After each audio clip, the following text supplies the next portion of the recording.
और तीसरी सबसे बड़ी बात ये कि जब अभी तक सर्वे रिपोर्ट सार्वजनिक नहीं हुई तो आखिर डर किस बात का है। वजह चाहे जो भी हो, लेकिन जिस तरह से हिंदू पक्ष के दावों के बाद मस्जिद कमेटी तुरंत हाई कोर्ट पहुंच गई, उसे तो मुस्लिम पक्ष का डर ही माना जा रहा है। Bureau report, Republic Bharat. तो चलिए अब उत्तर प्रदेश से राजधानी दिल्ली में आ जाते हैं और जो आप मेरे पीछे तस्वीर देख रहे हैं, ये शीश महल से आपदा तक कैसे सियासी सरगर्मी पहुंची वो हम आपको बताएंगे। राजधानी दिल्ली में अगर तापमान की बात करें तो लगातार ठंड बढ़ती जा रही है, लेकिन सियासी गर्मी जो है वो अपना पारा एकदम तपिश पर है, क्योंकि लगातार पोस्टर वॉर के जरिए एक दूसरे पर निशाना साधा जा रहा है। अब देखिए, जुमलों पर झाड़ू चलाने वाले पोस्टर यहाँ पर लगाए जा रहे हैं। चुनावी हिंदू लिखा जा रहा है, बीजेपी का है क्या ये, कौन है बीजेपी का हीरो, तमाम तरह की बातें। दूल्हे की बारात में ले जाने के लिए पोस्टर पर पोस्टर, इस तरह की बातें, अलग अलग पोस्टर लगाए जा रहे हैं। ये फर्जी वोटर से इश्क है क्या, आप नहीं आपदा है। और ये आपको बता दें, आपदा वाला जो जिक्र है वो हाल ही में जो प्रधानमंत्री नरेंद्र मोदी ने पहली चुनावी जनसभा की थी राजधानी दिल्ली के चुनाव के लिए, जो शंखनाद किया था, वहां पर कहा था कि दिल्ली में ये आप नहीं आपदा है जिसे हटाना है। और इसी के चलते अब पोस्टर्स के जरिए एक दूसरे पर वार पलटवार किया जा रहा है। लेकिन वहीं जब प्रधानमंत्री नरेंद्र मोदी आज रोहिणी पहुंचे, एक जनसभा को संबोधित किया, तब भी जमकर आम आदमी पार्टी और अरविंद केजरीवाल को घेरा। क्या कुछ कहा, एक रिपोर्ट के जरिए दिखाते हैं।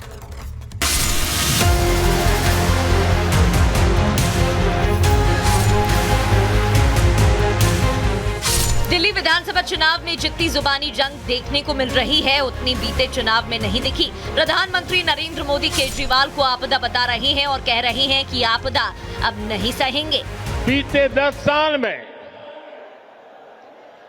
दिल्ली ने जिस तरह की राज्य सरकार देखी है, वो किसी आपदा से कम नहीं है। ये एहसास आज दिल्ली वालों को अच्छे से हो चुका है।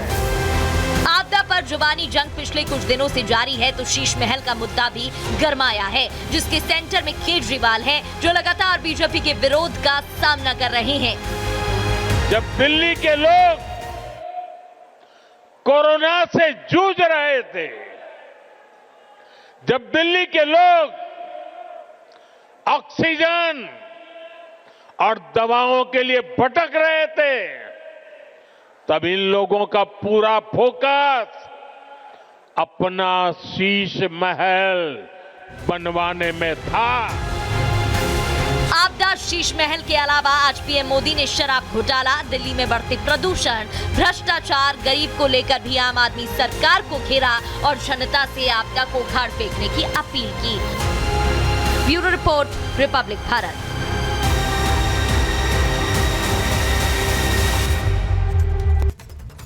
और चलिए अब आपको अगली खबर बताएंगे, बहुत ही महत्वपूर्ण है, क्योंकि दिल्ली वासियों को आज एक बड़ी सौगात मिल गई है। अब दिल्ली से मेरठ जाना आसान होगा, महज 40 मिनट में दूरी तय हो पाएगी।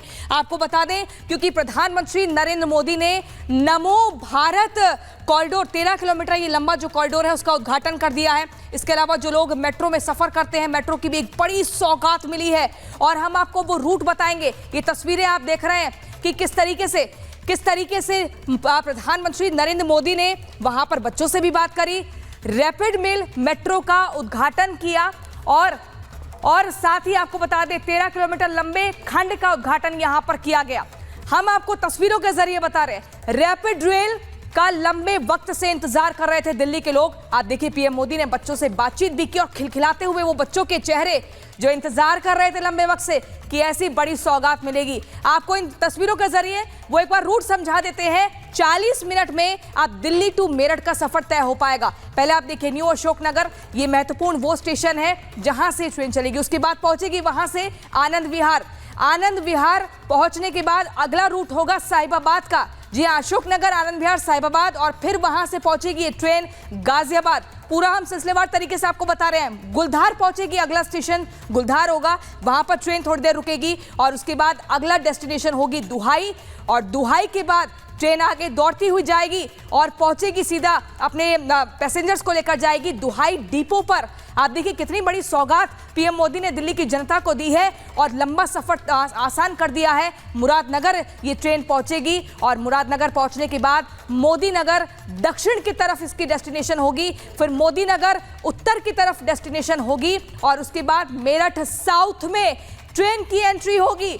एक लंबा जो सफर है वो महज 40 मिनट में तय हो जाएगा। तो ये सौगात दिल्ली की जनता को मिली है और वहीं अपने दर्शकों को एक और महत्वपूर्ण जानकारी देंगे। हम बताएंगे कि आखिर सोशल मीडिया पर कोरोना जैसी एक महामारी का जिक्र क्यों हो रहा है। ये हमारे देश की बात नहीं है, बल्कि हम आपको बता दें ये चीन की खबर हम आपको बता रहे हैं, जहां पर अस्पतालों में बेड भरे हुए हैं।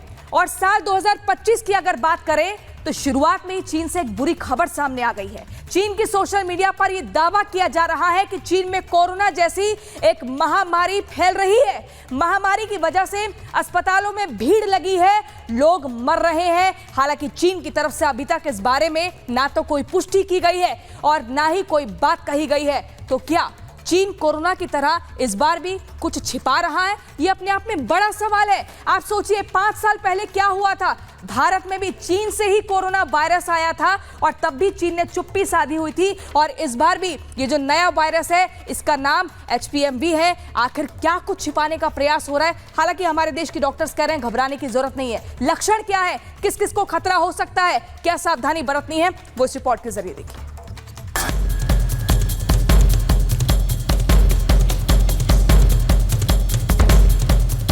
साल 2025 अभी शुरू ही हुआ है कि चीन के कई शहरों से डराने वाली तस्वीरें सामने आ रही है। चीन में नए साल की शुरुआत होते ही ऐसा वायरस फैल रहा है जिसने पूरी दुनिया को डरा कर रख दिया है। दावा किया जा रहा है कि ये उसी वायरस का एक नया म्यूटेशन है जिसकी पहली बार साल 2001 में पहचान हुई थी। इस नए वायरस को HMPV कहते हैं। इसका मतलब होता है ह्यूमन मेटानिमो वायरस इन्फेक्शन। इससे उत्तरी चीन के शहर सबसे ज्यादा प्रभावित हैं। इसमें चीन की राजधानी Beijing, Tianjin, Shanghai, Zhejiang, Hebei और ग्वांगझू शामिल है। जबकि दक्षिण और दक्षिण पूर्व के कुछ शहरों में भी अब ये वायरस तेजी से फैलना शुरू हो गया है। चीन के सोशल मीडिया में लोग दावा कर रहे हैं कि इस वायरस के कारण वहां के अस्पतालों में अब पैर रखने की जगह नहीं है। अस्पताल खचाखच भरे हैं और इस वायरस के कारण बहुत सारे लोगों की मौत की भी बातें कही जा रही है। लेकिन चीन की सरकार ने अब तक इस वायरस के बारे में किसी तरह की पुष्टि नहीं की है और उसकी ये चुप्पी अब भारत समेत पूरी दुनिया के लोगों को परेशान कर रही है। आम जो और वायरस हमारे शरीर में मिलते हैं उन्हीं के जैसा एक वायरस है, तो बहुत घबराने की उस तरह की जरूरत नहीं है। थोड़ा सा सावधानी रखें, मास्क वगैरह इस्तेमाल कर सकते हैं भीड़ में जाने के टाइम पर, और बच्चों को जो 5 साल से कम के बच्चे हैं उनको थोड़ा सा दुनिया को ये शक है कि चीन कोरोना वायरस की तरह ही कहीं इस वायरस को छिपाने की कोशिश तो नहीं कर रहा है। आप याद करिए कि कोविड से संक्रमण का पहला मामला